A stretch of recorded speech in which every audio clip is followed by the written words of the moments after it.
नमस्कार। खुशी क्लास में आप सभी का पुनः स्वागत।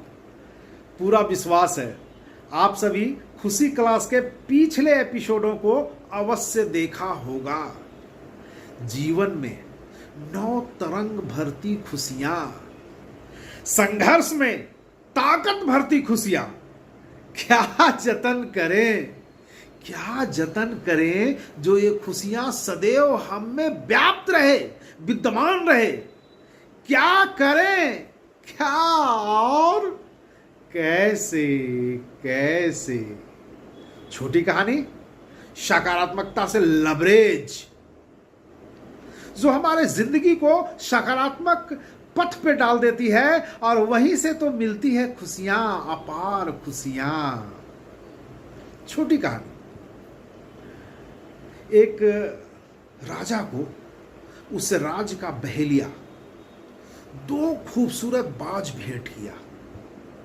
बहुत ही खूबसूरत बाज के बच्चे। राजा उन बाज के बच्चों को अपने बगीचे में रख दिया। जब बाज के बच्चे तनिक बड़े हुए, राजा प्रशिक्षक लगा दिया जो बाज को उड़ने की ट्रेनिंग देने लगे। कुछ समय के बाद एक बाज तो बहुत अच्छा उड़ान भरने लगा, लेकिन दूसरा छोटा बाज उड़ता ही नहीं था। प्रशिक्षक कितना भी कोशिश किए वो थोड़ा उड़ता और फिर आकर उसी डाली पर बैठ जाता जिस डाली पर उसका बसेरा था।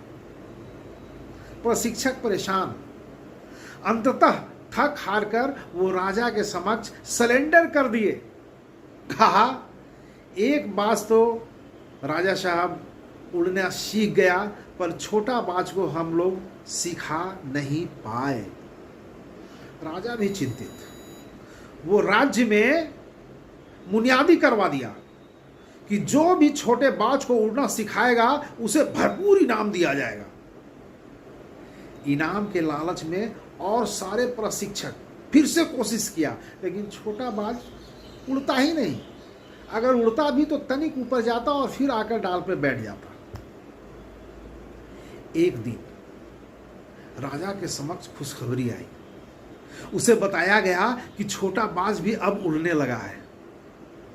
राजा पूछा, कैसे हुआ यह चमत्कार, किसने किया यह चमत्कार? मंत्री बताए कि राज्य का एक छोटा किसान ये कर दिखाया। राजा उस किसान को बुलाए, ढेर सारा इनाम दिया और पूछा, अब बताओ आखिर जो प्रशिक्षक नहीं कर पाए तुमने कैसे कर दिया? किसान हाथ जोड़कर कहा, मैं कुछ नहीं किया राजा साहब, बस बाज जिस डाल पे आकर बैठ जाता था, जहां उसका बसेरा था, मैं उस डाल को ही काट दिया। डाल काटना यानी उस बाज के पैर में जो बेड़ियां थी, मैं उस बेड़ियों को ही काट डाला। नतीजन बाज उड़ने लगा। उड़ते उड़ते जब बैठने का उसका आसरा नहीं मिलता, वो उड़ता ही रहता और फिर उसे अपने उड़ने पर विश्वास हो गया।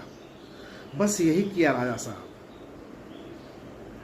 लब्बो लुबाब यह संघर्ष ही सफलता दिलाती है। आपको जिंदगी में अगर बहुत आगे जाना है, कंफर्ट जोन, सुरक्षित जोन छोड़ना होगा। अगर आप एक सुरक्षित जगह पर अपने आप को सीमित रख लेंगे, यकीन माने आप वहीं तक रह जाएंगे। आपके संघर्ष में चुनौती हो, हौसला हो, ताकत हो, और तब आप कंफर्ट जोन को छोड़कर आगे बढ़ें। भविष्य मुस्कुरा कर आपको गले लगाएगी, जरूर जरूर और जरूर। इन्हीं बातों के साथ लेता हूं अलविराम। मिलेंगे ना खुशी क्लास के अगले एपिसोड में। तब तक के लिए नमस्कार।